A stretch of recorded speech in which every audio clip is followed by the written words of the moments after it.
So I will say, welcome to Doxacon Seattle again. Welcome to this session. This session is Killing Baby Hitler with Tim Brown. In case anyone is new, showing up for this session as the first one, you can make comments in the chat window, push the little chat thing down there below. Keep it appropriate and on topic. If you have questions that you'd like Tim to answer, they will be answered at the end, but you can click the little Q&A button down at the bottom and type your question in there, and then he'll look at them at the end to give you answers. You can also upvote questions in that might be in there if you see them, if you think that, oh, this is a question that I was thinking of also, you can upvote that. If you're having problems, use the raise hand feature or chat or Discord, which we have our Discord server going on. And now I would like to welcome our presenter, Tim Brown. Thank you for being here, and I will hand the presentation over to you. Hello. At this point, I do the traditional thing of tapping my mic and going, is this thing on? Is this thing on? So, welcome to the first presentation today by someone who has no reverend or father or formal title of any kind. So, having established my complete lack of credentials, let's proceed. I will provide a disclaimer up front that no, in fact, I am not going to instruct you in ways to kill baby Hitler. That's not the point of the presentation. Just wanted to make that clear. I've been enjoying most of the presentation so far. I hope you have, and hope this one does not disappoint, especially with the carefully crafted clickbait label that I gave it. While I've read or watched in part or entirely the stories and shows I'll be talking about, a subgenre like time travel is huge. Anything we talk about here is just a small sample of what's out there. I'm sure many of you will have examples I won't mention. Feel free to bring those up in the questions and discussion or in the chat during and after the presentation. I also don't present myself as an expert scholar on these things, just an aficionado, not laying down the one true interpretation, hopefully just offering some thoughts that will spark some interest and maybe some exploration into new perspectives on this aspect of science fiction and fantasy and how creators play with conceptions and perceptions of time. I want to start by looking at time travel stories as a kind of morality tale, not unlike the old fairy tales and fables, which openly or subtly operated as lessons in how to behave or how to understand one's place in the universe. There are a couple of different kinds of time travel stories according to the purpose of the creator, and with that in mind, I'll take a quick look at a few of these stories to see how each of them deals with the issues of acting across time and what lessons they might offer us. I'll close my presentation by expanding a little on what I think some of these time travel stories tell us, openly or subtly, about our place in the universe and the consequences of our behavior. And there will be time for discussions and questions afterward. And of course, there's the Discord channel to post in at any time. But I will be talking about killing baby Hitler before we're done. You can find lots of discussions about the meaning of fairy tales and fables, from Tolkien and Lewis to Freud, Jung, Bettelheim, and Campbell, just to name a few of the more prominent. Depending on your perspective and mindset, you can find all sorts of interpretations. But all of these interpretations do go beyond the simple facts of the story, as it were, turning characters and events into symbols and messages that work subconsciously or as subtext. Since these stories are generally aimed at children, supposedly, it's commonly accepted that these stories are meant as more than just stories. They're instructions in proper behavior or nobility or the dangers of real life or what values one should aspire to. By symbol and example, we almost always see virtue rewarded and bad behavior punished, at least by the end of these stories. Hansel and Gretel get themselves into mortal danger by falling for a trap designed to lure them in with easy satisfaction of their needs. Cinderella is finally enabled to escape her abusive situation, which she has endured with patience and long suffering. And her wicked stepfamily reaps dire rewards for their arrogance and cruelty, depending on which version you're dealing with. The Three Little Pigs show what can happen when you build for ease and convenience rather than preparing for future difficulties. Many stories, such as Rumpelstiltskin, Puss in Boots, several of these stories out of the Arabian Nights, demonstrate the value of cleverness to overcome raw power, a favorite theme across many cultures. Obviously, there's a lot more to each story, more symbols and meanings that can be read in them, but these themes keep recurring, whether by their own merits, unexpected allies, often recruited by the protagonist's kindness. Noble people are shown overcoming evil enemies and bad circumstances. It's interesting to note how many of these bad circumstances are triggered by a poor choice made by the protagonist or an unfortunate action on their part, such as selling the family's one cow for a handful of supposedly magic beans, or pricking a finger on a poisoned spinning wheel. Sometimes the protagonist has received warnings of these bad behaviors. Sometimes they're just unexpected. Speculative fiction, science fiction, and fantasy, to me, lie well within the tradition of fairy tales. Obviously, many fantasy stories use the same tropes that are common among fairy tales: mysterious forests, talking animals, curses, and spells. Science fiction replaces many of those old but still meaningful tropes with technological substitutes: mysterious asteroid fields, animal-like aliens, space engineering, and, well, technobabble. The purpose, or a purpose, is the same in both genres: to take us out of reality into an imaginary world where we can express and explore the same themes of danger, opportunity, morality, and identity.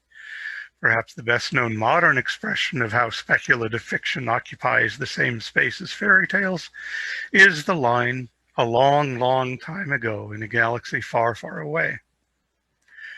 Blatant and deliberate modern version of "Once Upon a Time."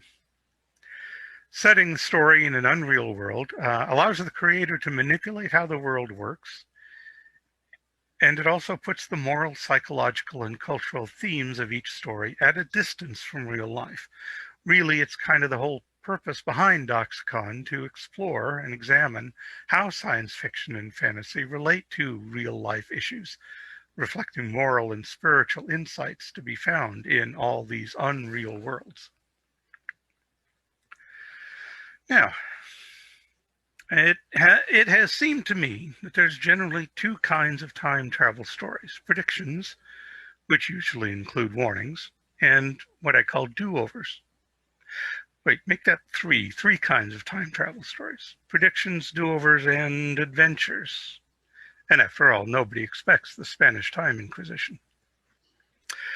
Adventures are stories where time travel is just a vehicle for a story, where the protagonists arrive at a certain time, usually in the past, sometimes in the future, and have an adventure. Washington Irving's story of Rip Van Winkle is a kind of time travel story in this category.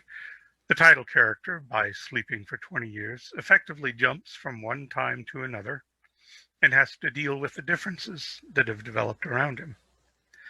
Mark Twain's A Connecticut Yankee in King Arthur's Court is one of the earliest popular examples of a time travel novel in which the protagonist finds himself in the past. The mechanism of time travel isn't typically explained or is even ignored in many of these kind of stories. Twain wasn't really writing science fiction so much as a satire of medieval and his contemporary society. H.G. Wells' The Time Machine uses time travel literally as a vehicle for no other purpose than to get to the adventure, and then to return. Although that story does fall into the realm of predictions. Some of the stories which involve chasing the villain through time, which I'll talk more about later, also come down to really just the adventure type. An example is Time After Time, which is both a film and a novel, where a fictional H.G. Wells uses his time machine to chase Jack the Ripper into modern America. But really, other than the culture shock that both Jack the Ripper and H.G. Wells encounter, time travel doesn't really figure into the story per se. Now, what I'm calling prediction type time travel stories are the ones that are basically just descriptions of typically the future, of what the future is like, to explore potential developments of contemporary trends or technology, and at least as often as a warning of a bad future, or sometimes cheering for a good future, falling into dystopian and utopian genres. Excuse me. In Wells' The Time Machine, the protagonist travels into the far distant future and finds things in a very sorry state. He has a frightful adventure, and eventually, and I'm sorry to spoil the story, but he does escape back into his own time. Prediction-type time travel stories are often thinly disguised commentary on contemporary society, though some do come across as just a variety of gee-whiz sci-fi fluff. But most time travel stories, and the ones I want to talk about the most, fall into what I call the do-over category, where people in the story travel in time and change the course of history on a small or large scale. There are a bunch of variations, of course. These stories can be comedic, dramatic, romantic, action, adventure, whatever you like. Sometimes the protagonists are accidental time travelers, such as in the original Star Trek series, the episode City on the Edge of Forever has Dr. McCoy accidentally sent to America in 1930, and then Kirk and Spock then go to rescue him.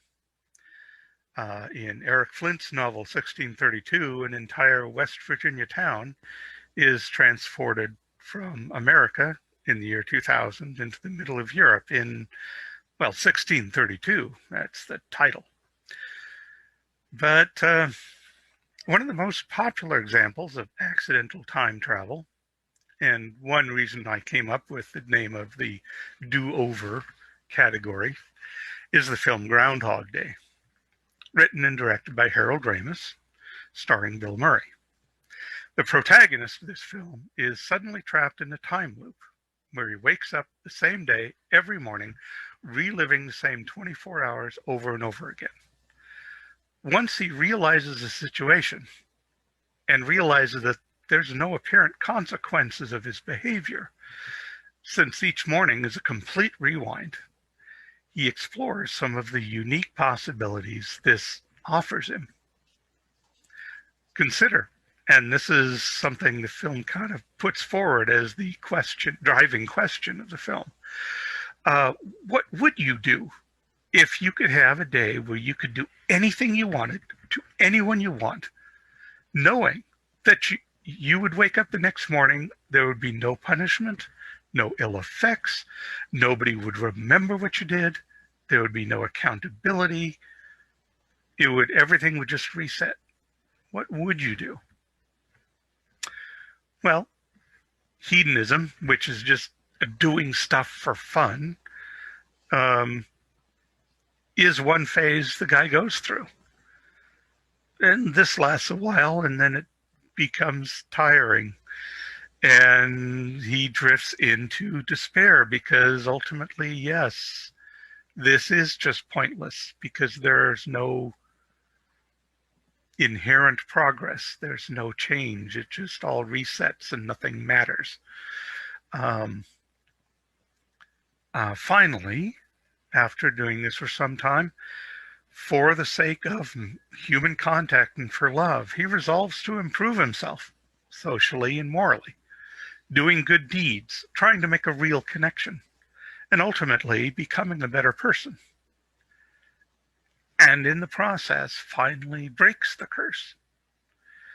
Groundhog Day is a fairly straightforward morality tale to a significant extent, showing not only the importance of human connection and love, but dramatizing how goodness can be a way to break out of the perceived trap of mundane existence. Our place in the universe is not to simply amuse ourselves, nor to destroy ourselves, but to connect with other human beings in positive ways. It's very much a modern fable. It's worth noting that Groundhog Day kind of time trap has been employed to good effect in a number of science fiction shows. Stargate SG-1 had one I particularly enjoyed, the episode called Window of Opportunity, where the unintellectual Colonel O'Neill and the alien warrior Teal'c find themselves trapped in a similar time loop. Now, it's played mostly for comedic effect, including a scene of O'Neill using the interstellar gateway for golfing practice. The two eventually teach themselves the alien language so that they finally can break the time cycle. So the episode's a lot of fun, but it can still be seen as carrying the message that self-improvement is the key to breaking out of a stale, maddening, repetitive existence. But what I really want to look at, to narrow the focus a little more, is time travel stories that aren't closed time loops, but are specifically stories where there are measurable and noticeable consequences for the character's actions. I still put them in the do-over category because these stories involve characters almost universally. These are characters going into the past to change history, sometimes on a minor or even trivial scale, but always causing a do-over of history, where the character's actions change what happens in their own past. Going again to big ticket films. Probably the two most famous of these would be Bill and Ted's Excellent Adventure and Back to the Future. Both of these multi-movie franchises are comedies, and these are very much in the theme of do-over time travel. These sets of films both feature very active time hopping, both into the past and future, in jumps that span anything from minutes to centuries. They both deal with the consequences of past actions affecting future events, which in turn require more time travel intervention to make sure the desired future is the final result. Often, especially in Back to the Future, this means multiple jumps, where protagonists cross their own paths, sometimes interacting with previous or future versions of themselves, altering their own past in order to fix their own history. It's played very effectively in both films. Excellent Adventure kicks off with George Carlin appearing from the future in an intervention to fix his own future history. Bill and Ted's Band is key to a future of peace and prosperity for all, but some things happen to disrupt that future. Through much comedic bumbling, everything does turn out well in the end. This is a very light-hearted romp, and there's really little exploration of unintended consequences. Back to the Future, on the other hand, has a lot more about unintended consequences. In that one, the first time jump occurs when Marty McFly is fleeing a murder scene. Now, all three of the Back to the Future films deal with consequences of time-traveling actions, which result in surprising changes to the present and future of each of the main characters. in some cases being a matter of life and death. Now, these kind of comedies are great fun. I love both the films. I love all the films in each franchise. And they do carry, again, similar moral messages, sometimes subtly, sometimes openly, but messages about how one should behave to other human beings, i.e. to treat them with respect and kindness, but also being willing to face down bullies and threats with courage and restraint. I mean, and of course, you have Bill and Ted's slogan, be excellent to each other, which isn't a bad modern slang paraphrasing of the golden rule. Do unto others as you would have them do unto you. What is hateful to you, do not do unto others. There's several versions of this across many cultures. The second part of their message, and party on, dude, is, again, a slangy echo of a message you commonly hear in more serious moral teachings about appreciating and celebrating the things that are good in life. So even in the midst of this, screwball comedy, you get the you get a taste of the moral lessons behind a lot of the old fairy tales and fables in a somewhat modern vernacular form. Of course, there are other shows, movies and television that use the trope of jumping through time to fix history. And it's often to counter some time-traveling villain. The TV series Quantum Leap is a pretty well-known example. Another one that I came across, yes, indeed, Love and Do What You Will. That's not far from, party on, dude. Anyway, another one I came across recently is a TV series called Timeless, which not only has the time travel, chasing the time traveling villain as he tries to mess up the future by changing the past. But it brings a problem of unintended consequences to an immediate personal level, in that the daughter of the main protagonist, when that adventure or mission is over, they come back to present day and her daughter has been erased from history, which remains a significant plot point throughout the entire series.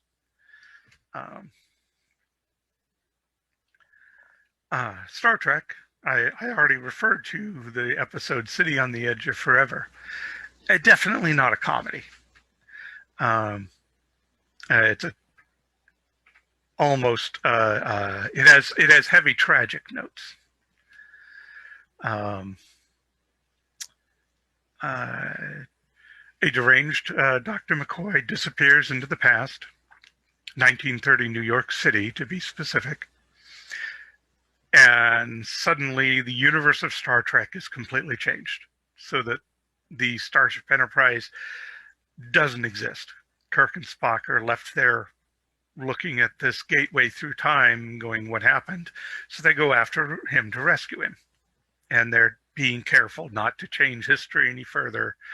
And hopefully they're going to be able to undo whatever McCoy did in his deranged state. They come upon a charity worker and peace activist.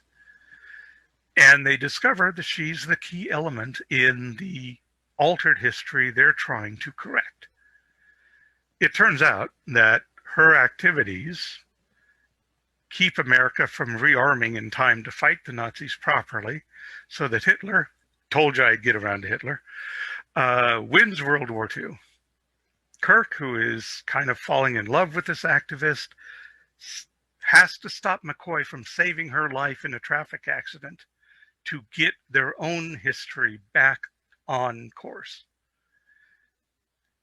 And finally, the Starfleet officers return to their own time to find everything back to normal. This episode is probably the core inspiration behind this little talk. In that it shows, the unintended consequences of time travel, but also some of the moral dilemmas inherent in trying to fix history. I'll circle around back to that shortly. I've talked a lot about films and TV shows, but of course there are novels and novel series and short stories and everything else. In the interest of time, wink, wink, I'll just mention one that, again, I kind of going on my own personal experience, but it's well known and critically acclaimed, is Guns of the South by Turtle Dove, who has gone on to become, one of the, if not the acknowledged master of alternate history, which is one of my favorite science fiction genres, and is a close cousin to time travel in itself. But anyway, in this novel, radical South African racists transport modern automatic rifles back through time. So they give them to Robert E. Lee's Army of Northern Virginia, who use them to defeat the Union Army and win the American Civil War so that the slaveholding Confederacy survives as an independent country. This is their plan. And, it works to that extent, so that the South is its own country, the North is its own country, and things go from there.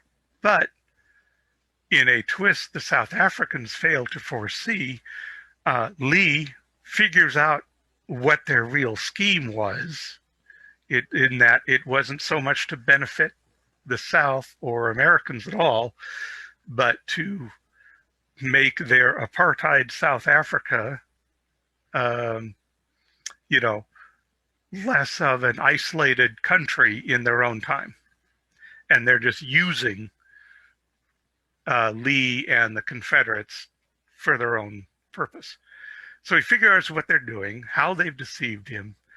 And in the novel, Lee goes on to respond to this deception and manipulation by spurring the Confederacy to embark on its own course of emancipation. Which again, in a way, shows you this unintended consequences, this time working against the bad guys who were trying to fix history to fit their own preferences.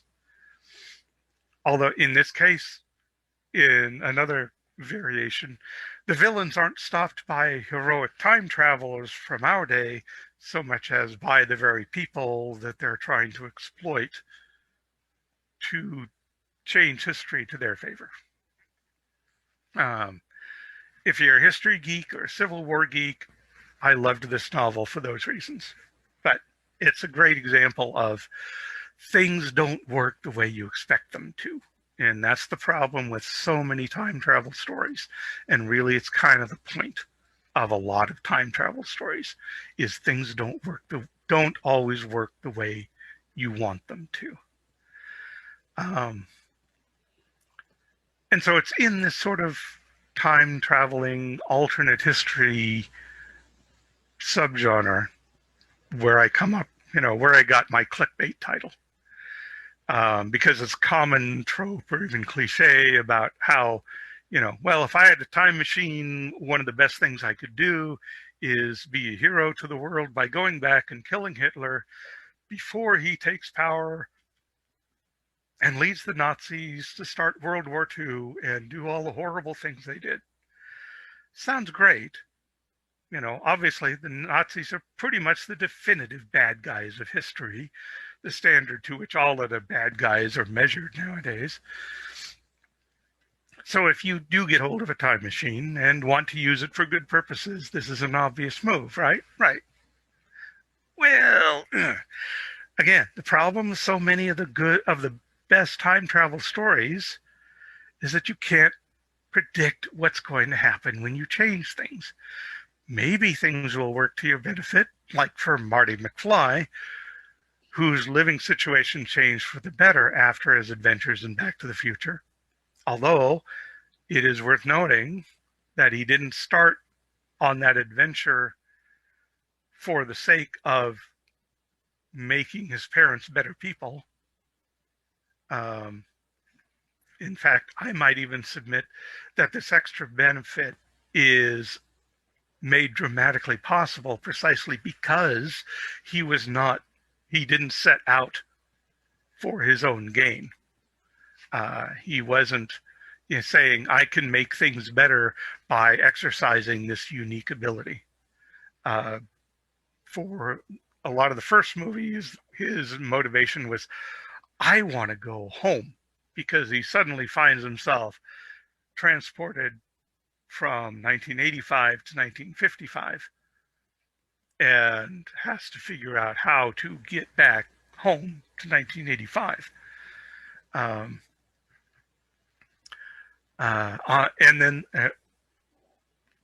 So he's actually acting out of, you might see it as selfish, but it's not self-aggrandizing motivations.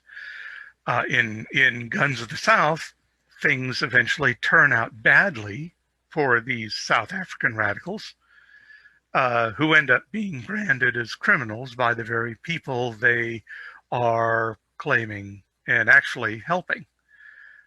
History is so full of strange events, accidents, and coincidences as it is. Active intervention in the past is almost certainly impossible to control. Even in so obvious a case as Adolf Hitler, there are potential perils. Hitler, as influential as he was, did not act alone. There are others who would have at least tried to take his place and do very similar things. One of them might have been more competent, leading Nazi Germany on a less self-destructive course, perhaps even surviving the war. And there's at least one novel that has been published using that very idea. Perhaps no party would be able to unify Germany, so it remains unable to form a coherent, stable government, leaving only Poland and perhaps Britain as a counterweight to the growing power of Stalin's Soviet Union. It's possible that Germany would find its way to stability and prosperity without Hitler's madness. It's just impossible to know. There are so many variables to consider. The effects of the Great Depression, the lingering resentment over the Versailles Treaty, the influence of communists and militarists, both prominent in the internal struggles of Germany in the 20s and 30s. But even on a more personal level, on a micro level, without even getting, lost among the macro big influence on history questions, there are the moral dilemmas of intervention to change history. Sitting on the Edge of the Forever, I picked as an example, as an illustration of how good intent can work towards a bad result. Because we live in a fallen world. Sometimes what is meant for good can end in evil, whether we intend that or even foresee it in any way. The way to fix history in that episode is to allow an innocent woman to die, even when it's easily possible to save her. To coin a common vernacular phrase, that's messed up. But that's exactly the kind of choice soldiers, police, and ordinary citizens have to face in critical situations. Yeah, as Bev pointed out, the road to hell is paved. We all know the rest of that with good intentions. And there are times when what looks like the compassionate, kind choice is the wrong choice. And of course, there are times when there is no choice that seems good, but only those that hurt someone or some number of people. And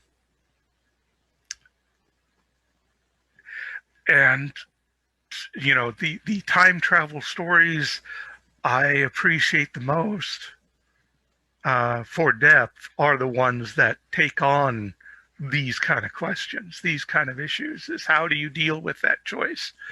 What's the consequence of doing what you think is right, let alone what feels good? Um, you know, um,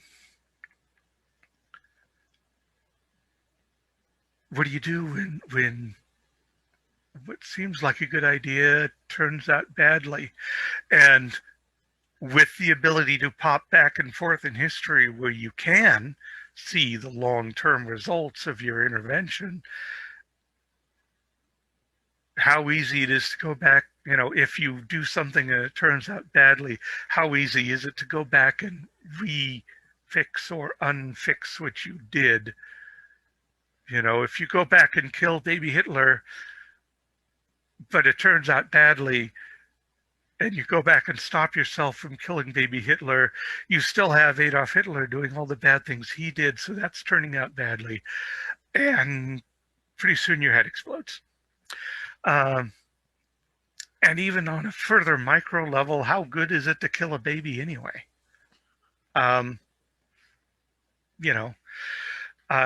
Talk about murder of an innocent. You go back in time to kill Hitler before he takes power, means that you're going back with a deliberate intent to execute a person who has not yet committed a capital crime. Is that being a hero? Mm.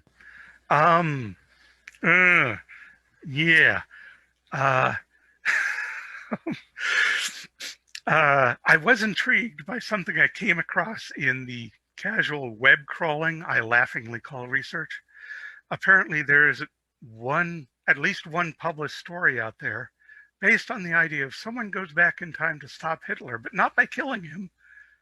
What they do is they go and buy his paintings because he tried to be an artist, I think in Austria at some point before starting into politics, and failed at that. But by going back and buying his paintings, it's a work of charity. No one is harmed. But Hitler makes at least a modest success at being an artist, so he never gets into power politics. I think that's a fascinating story. I hope to hunt it down someday. But it still leaves, of course, the big question of what happens in Germany without Hitler. So, these time travel stories offer us a certain view of our own place in the world, which is a world of great confusion and mystery, a very fallen and flawed world where good can be evil and evil, doing bad things might be the good thing to do. And it's a very messy situation. And perhaps these stories offer, like fairy tales, some sly advice on how we might guide our own behavior. Common decency, a sense of honor, and a strong dose of humility seem to be the way to go when dealing with time travel. Because, like a box of chocolates, you never really know what you're going to get. So I hope this kind of, opens some questions you can use in your own experience and in the future when you look at time travel stories. And, again, we're all traveling through time, in fact, at the standard rate of 60 minutes an hour. So thank you for putting up with my ramblings. In this, we do have some time, a fair amount of time for question and discussion. My voice is starting to crack. Oh no! The next session is not until noon here, and it is the blessed session called lunchtime. And please feel free to chat things up in Discord now and in the future. So let me put my document away. And let's look at the question we had. Okay. Based on current Orthodox Christian understanding, would time travel be considered a technology that could not be morally used? This is from Emmanuel Schultz. Well, I'm no theologian, obviously, but that is an open question, and that is why I mentioned the dose of humility, because the problem, the basic problem of time travel intervention is precisely, do we get to play God? How much do we trust in providence?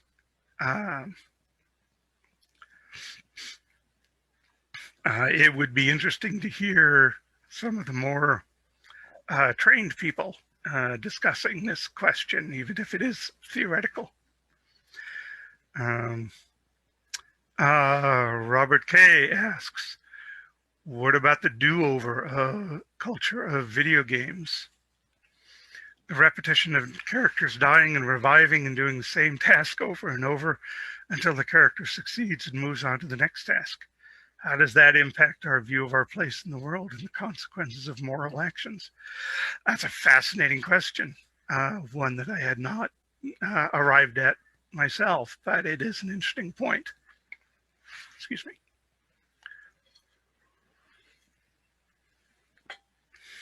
I spend way too much time in the MMO,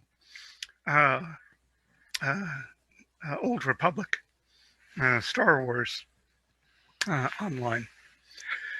And one of the features of that game is in many places, your character in the story can choose to do a light side or a dark side action.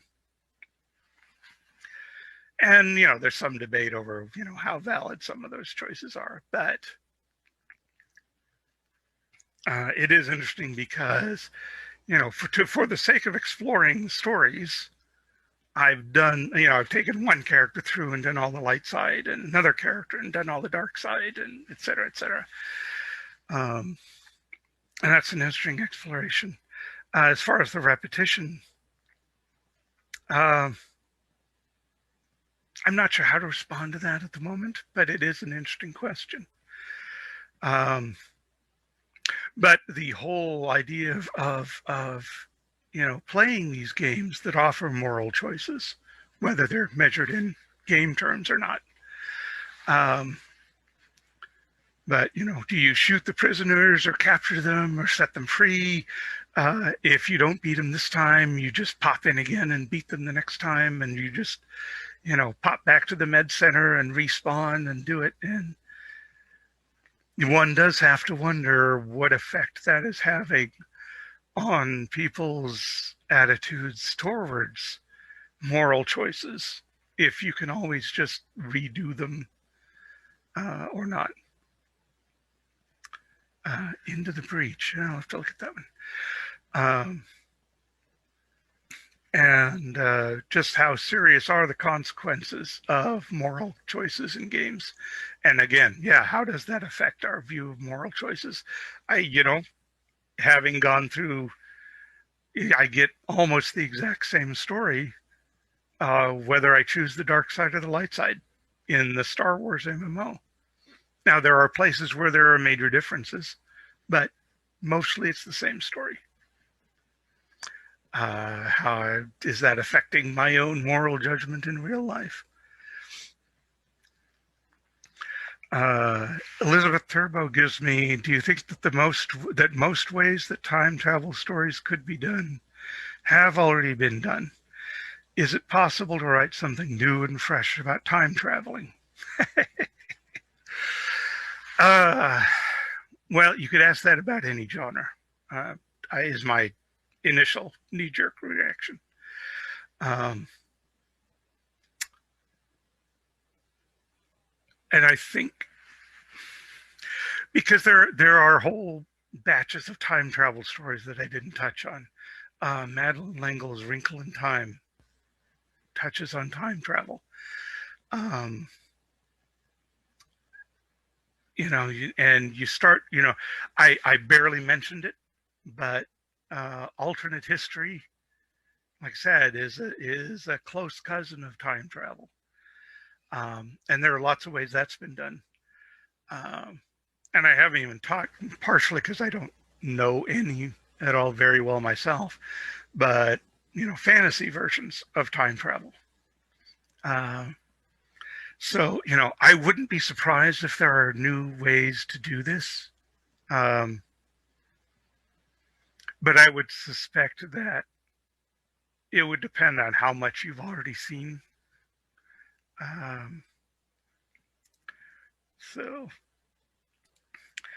Let's see, I want to touch on what's this? Emmanuel Technology in the, looking over at chat here. Technology morality, my intuition from a Roman Catholic perspective would be just like any technology that we did not understand the implications of.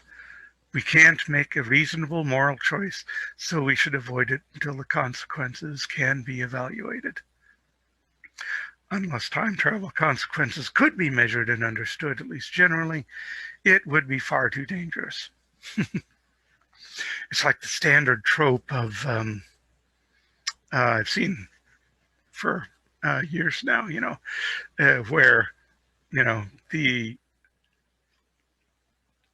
they got so, it's phrased something like, they got so wrapped up on whether they could do it, they never stopped to ask whether they should do it.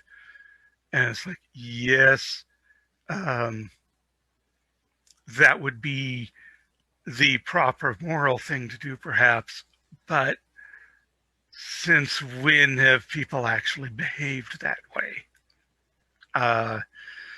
There's so many examples of, well, we can do this, so we're gonna do it because we think it will benefit us in some way, whether it's a weapon of war, or a method of harvesting resources, or a method of organizing society, all sorts of things of that kind. And as Robert mentioned, we can't know the full consequences of any action even now, which actually reminds me of a point that I never got around to writing in my script. Which is, you get all these stories and people and theories and discussions about what if you could go back in the past and change something and, make the world better, whether it's killing baby Hitler or buying his paintings or, saving Abraham Lincoln or whatever. But people never seem to discuss the fact that, okay, you talk about going back and changing maybe little things about the past, in your own past or in other people's past or the distant past, helping somebody, to do a thing better or do a better thing. And you see a lot less discussion among, in the same way about, well, if you had a time machine and you're so head up that you could go back and you could fix all these little things with small actions that would have great consequences today, why aren't you applying that principle to your life now by doing small, good, kind, constructive actions in the secure faith that they will have positive ramifications in the long term? which I thought was a very interesting point when I saw it. So, and all right. Looks like it's time to begin our next session, which is lunch. Lunch. So, and move the conversation over to Discord. So we don't have anything on Zoom for the next until 1 o'clock. And but we will be on Discord, so be sure to stay there. Also, if you look at the landing page for the schedule, pay close attention to those beginning times and the people. The ending times are mostly theoretical. They have a lot to do with time travel, I think. So you don't have to pay too much attention to those. But we hope you've been enjoying the day so far, and we will see you afterwards. Thank you, Tim. Thank you all very much.